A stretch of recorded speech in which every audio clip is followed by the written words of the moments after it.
Have you ever finished a PTE group discussion task and thought, I understood everything, but I don't know how to summarize it properly? Many students lose marks here because they tried to repeat the entire discussion instead of showing the examiner that they can identify the main ideas, organize information, and speak clearly. The good news is that Summarize Group Discussion is actually one of the easiest PTE tasks to improve if you follow the right strategy.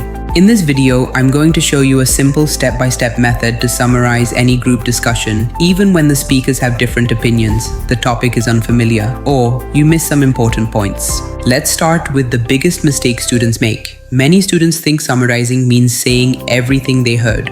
They try to remember every sentence, every example, and every opinion. But imagine your friend tells you a 10-minute story about their holiday. They talk about the hotel, the food, the weather, the people, the flight, and 50 other small details. Then you tell another friend, let me summarize. Would you repeat the entire 10-minute story? Of course not. You would say something like, basically it was a great trip, but there were some problems with the hotel and transportation. That is summarizing. In PTE, the examiner does not want every small detail. They want to see if you can understand the overall discussion and present the important information in a clear way. So your goal is not to become a human recording machine. Your goal is to become a smart organizer. Now let's understand the structure you should follow. A strong Summarize Group Discussion answer usually has 4 parts. First, introduce the topic. Second, mention the main opinions or viewpoints. Third, explain the important supporting ideas. Finally, give a conclusion or overall summary. This structure works because your response becomes easy to follow. The examiner can clearly hear your organization, vocabulary, and fluency. Let's look at an example. Imagine 3 students are discussing whether universities should use more online learning.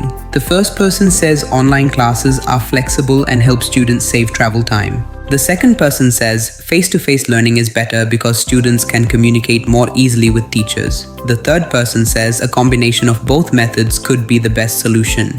Now many students make a mistake here. They say, student 1 said online learning is good. Student 2 said traditional learning is good. Student 3 said a combination is good.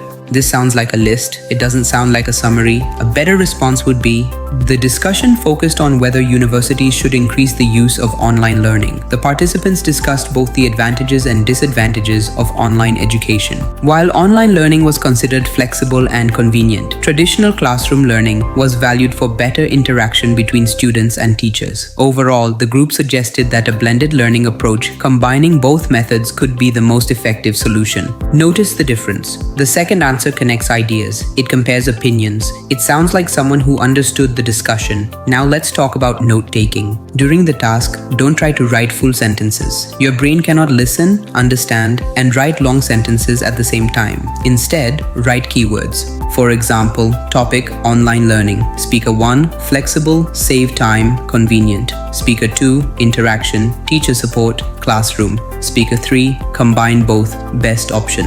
These simple notes are enough. Remember, keywords are your memory support. They are not your final answer. Now let's discuss what happens when the topic is difficult. Sometimes PTE gives you a discussion about something you know nothing about. Maybe the topic is artificial intelligence, environmental policies, or a business concept. Students panic. They think, I don't understand this topic, so I cannot answer. But this is a big misunderstanding. PTE is not testing your expert knowledge. They are testing your communication skills. Even if you don't understand every technical word, you can still summarize the structure. For example, imagine the speakers are discussing a new medical technology. You don't understand the technology. That's okay. Listen for simple signals. What is the first person supporting? What is the second person criticizing? What solution does the group suggest? The opinions matter more than the technical details. Here is another important trick. Don't copy the speaker's exact sentences. Many students do this because they think copying sounds accurate, but it creates problems. Your answer can become too long, and you may make pronunciation mistakes. Instead,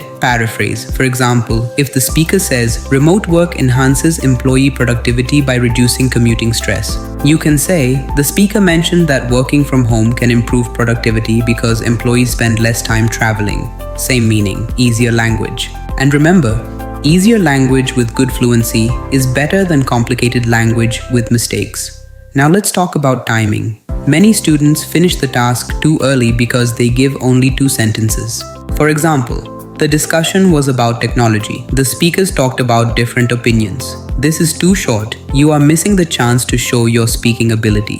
Try to speak around 40 to 60 seconds with clear organization, but don't speak for too long. Long answers create more opportunities for grammar mistakes and hesitation. Quality is more important than quantity. Now let's look at a simple template you can remember. You can start with, the discussion was mainly about, then the first speaker highlighted that. The second participant focused on. Another important point mentioned was, overall the group agreed that. You don't need to memorize a complicated template.